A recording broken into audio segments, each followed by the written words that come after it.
प्रभु येशूको नाममा सबैलाई जय मसीह।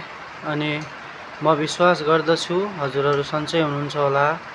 हजुरहरूमाथि परम प्रभुको अनुग्रह र आशिष सधैँभरि रहिरहोस्।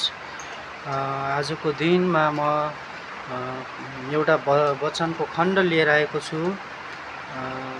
भजन सङ्ग्रह 1 को 1 देखि 6 सम्म म हजुरहरूलाई पढेर सुनाउने छु।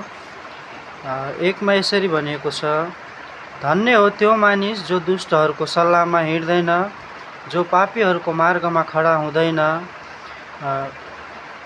अनि गिल्ला गर्नेहरूको सङ्गतमा बस्दैन, तर परमप्रभुको व्यवस्थामा नै त्यो खुसी रहन्छ र त्यसले रात दिन उहाँकै व्यवस्थामा मनन गर्छ। 3 मा यसरी भनिएको छ, त्यो खोलाको किनारमा रोपेको बोट जस्तै हुन्छ, जसले आफ्ना ऋतुमा फल दिन्छ अनि जसको पात कहिल्यै ओइलाउँदैन। त्यसले जे पनि गर्छ त्यो त्यसमा सफल हुन्छ। 4 मा दुष्टहरू त्यस्ता हुँदैनन्, तिनीहरू बतासले उडाएर लैजाने भुस जस्तै हुन्छन्।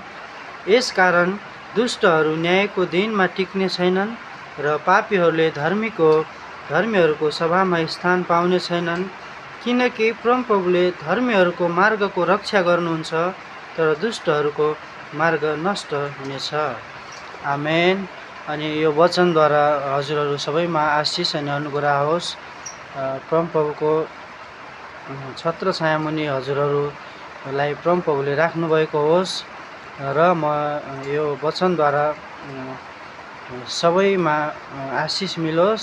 अनि मेरो च्यानललाई हजुरहरूले सब्सक्राइब गरिदिनु होला, लाइक गरिदिनु होला। हजुरहरूले कहाँदेखि हेर्दै हुनुहुन्छ कमेन्ट गर्नुहोला अनि भन्दछु र सबैमा आशिष अनि अनुग्रह बोल्दै म बिदा हुन्छु।